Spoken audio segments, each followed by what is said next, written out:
Freedom and beauty to everyone. I'm the Technomage and welcome back to SheHulk Review, this time episode 7. And I have some things to say about this episode, but I'm going to leave them till the end because I have to talk about the episode per se before I can give my honest opinion about it. So you will understand. So let's get to it. The episode starts with Jennifer texting Josh. You may remember Josh from last episode, is that bloke that was flirting with her on the wedding. And as you can see, Jennifer is very happy because she's having a date with Josh, and during this opening sequence, they have several dates together, and in the end, they go, dance some tango. And then it's Friday, and Jennifer wakes up alone, and she sends a text message to Josh, and Josh doesn't answer immediately, which worries her. But then there is Saturday, and Josh still hasn't answered her messages, and it's driving her crazy. She's looking at her phone every 30 seconds. And then it's Sunday, and she finally gets a phone call. But it's not Josh, it's Blonsky's parole officer, who informs her that Blonsky's inhibitor, which was key in granting Blonsky his parole, stopped working. They received like a thing, or they stopped receiving the signal from the inhibitor, and they have to go to Blonsky's rehabilitation center and find out what's going on. And Jennifer goes, and seriously, Jen? Driving and texting? Really? You are a lawyer, for the love of... Anyway, she arrives at Summer Twilights, Blonsky's rehab center, and they find out that there's nothing wrong with Blonsky's inhibitor. It was just a minor malfunction. But anyway, Jennifer is about to leave, but two of Blonsky's patients start a fight, and they wreck Jennifer's car. So now she can leave because the car doesn't work, and she has to wait for another form of transportation. And she finds out that there is no cell phone signal in this place, and she's still looking at her phone every 10 seconds, waiting for Josh's response, and it's driving her absolutely insane. So she finally finds one place where there is just one bar of signal, and it's in Blonsky's group therapy session, and he's with some of the other patients, and they are talking about their problems. Here we have the two characters that were fighting a few moments ago, and they are talking about their feelings and whatnot. And then this guy appears, and Jennifer immediately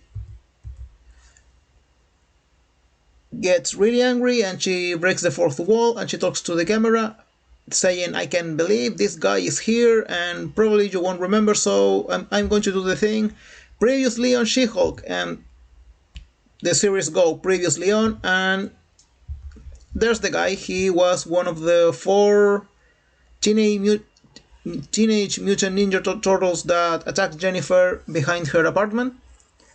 And of course, Jennifer is not happy of seeing him, and she gets violent. But then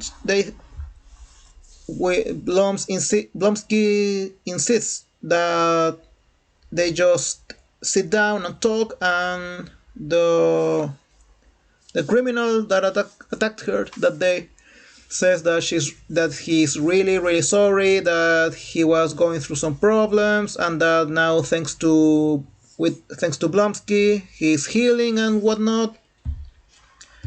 But Jennifer is still looking at her phone, and the other the other patients ask her what's wrong, why. Sorry about that.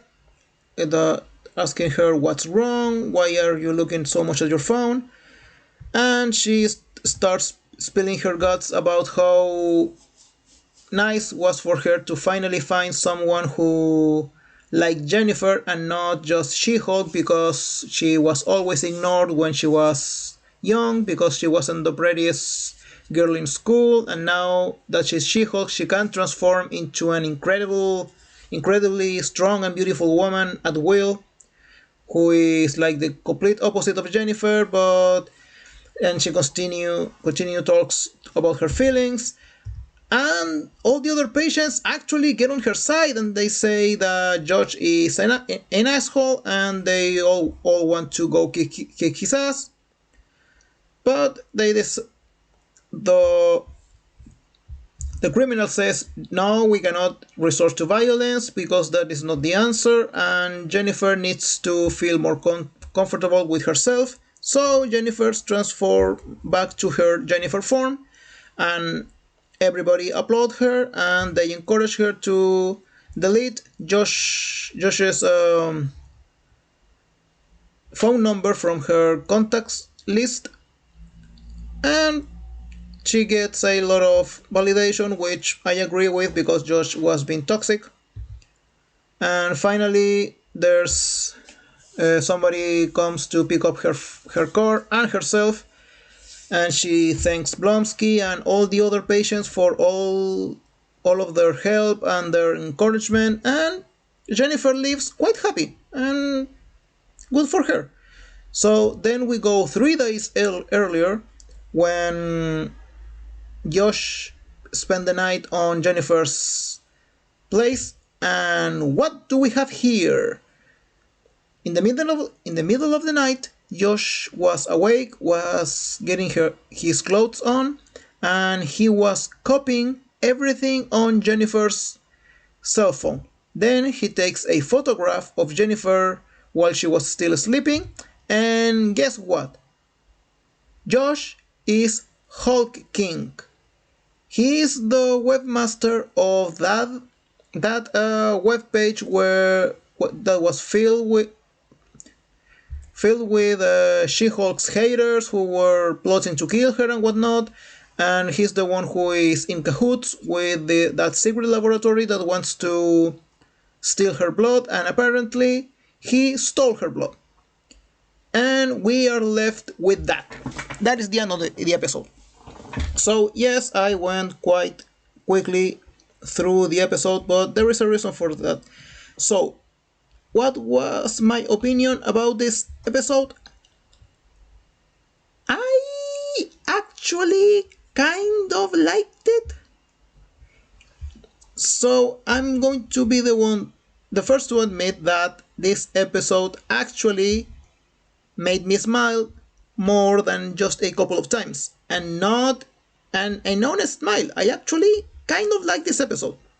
It was fun. I mean, we didn't we finally had some moment of Jennifer being vulnerable, not just this character that just go from one side to another and complaining about the world being unfair to her and everybody looking down on her and whatnot. I mean, yes, she did it this time, but this time actually it felt honest.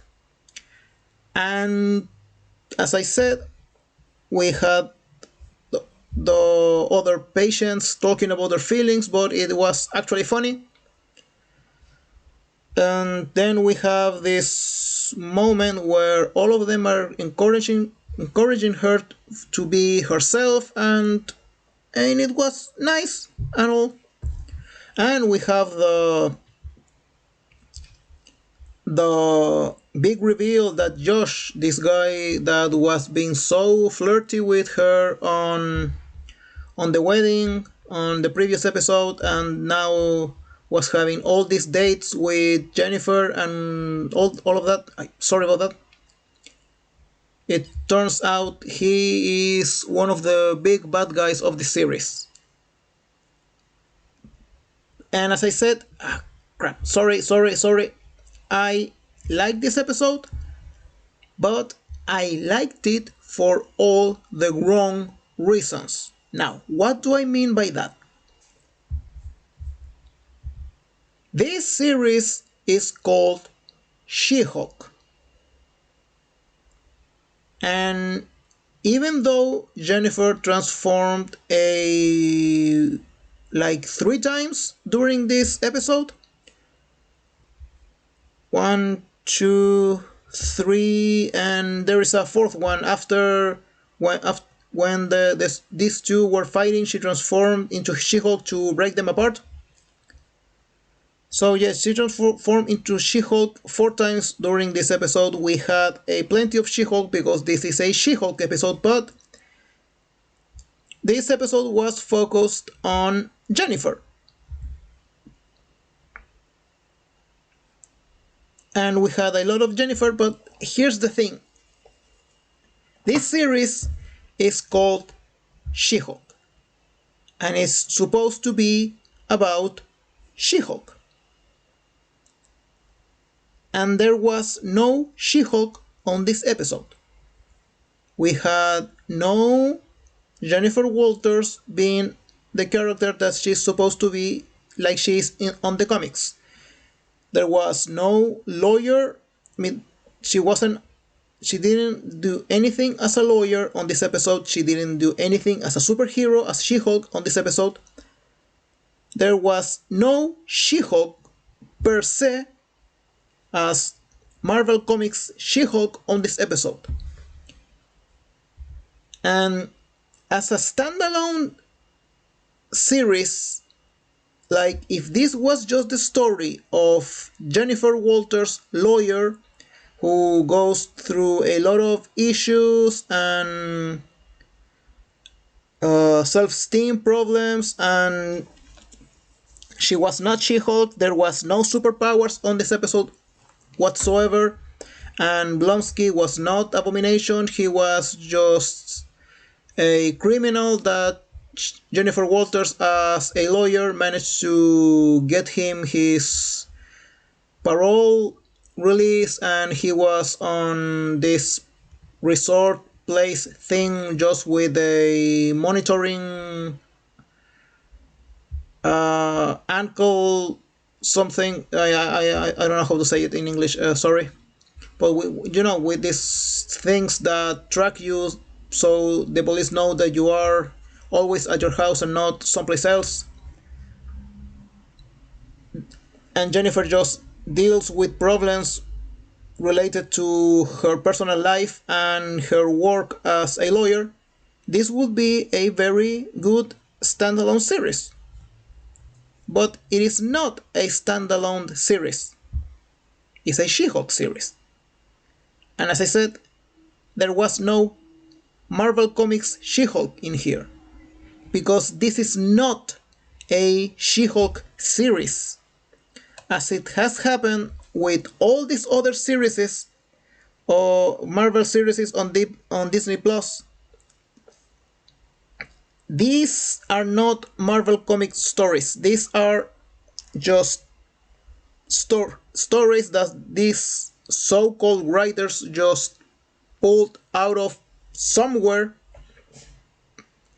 and they pitch these scripts to Disney so they could charge a lot of money, because Disney pays a lot. It is a very, very big corporation, and this series is not about She-Hulk. This series is a ripoff of Sex and the City, because this is what happened in Sex and the City. We have this group of friends who were all women, and they were all professionals, and they were all single, and they had these fabulous lives because all of them had these high-paying jobs and whatnot, and we follow all of their adventures and misadventures with their sex lives and their romantic lives and their professional lives and whatnot. And this is what we have with this series. but we don't have She-Hulk. This is supposed to be a She-Hulk series, and She-Hulk in the comics is a lawyer who do lawyer stuff, and she fight bad guys as She-Hulk. But we don't have that here. I mean, how many cases have we had? I mean, as I said on the previous episode, this series is supposed to be 9 episodes long. We are on episode 7. So that means in the last 2 episodes, we have to have the big reveal of the bad guy, whoever the bad guy is, the big reveal of their master plan, the execution of their master plan, and how this evil master plan defeats She-Hulk, and then we have to have Jennifer have some kind of epiphany and discover that she always has been strong and independent and whatnot, and that she can defeat the bad guys, and then she has to defeat the bad guys. And I mean, she has to come with a plan to defeat the bad guys, and then execute that plan, and then defeat the bad guys. And we have to do all of that on the next 2 episodes. And on these 7 episodes, we have had what? Okay, Blumsky's parole audience, the shape-shifting elf, Jennifer's She-Hulk trademark litigation against Titania, and Mr. What was his name? Mr. Immortal divorce, and I think that's all. We have had only 4 litigations on this series, and this is supposed to be a story about a superhero who is also a lawyer. And honestly,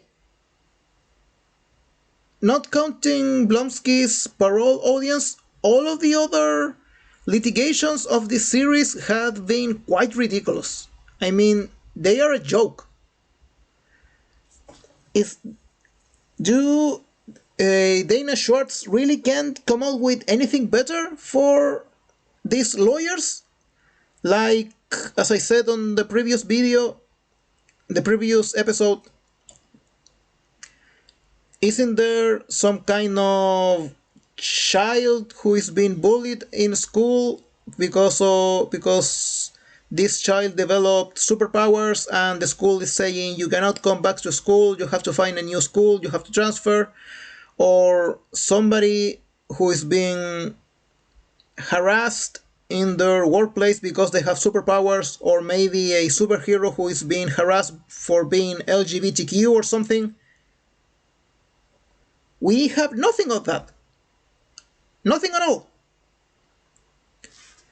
And as I said, I actually like this episode. I mean, it actually made me smile more than just a couple of times.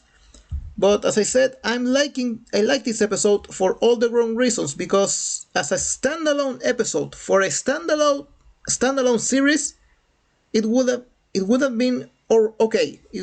I would have no problems. But this is not a standalone series.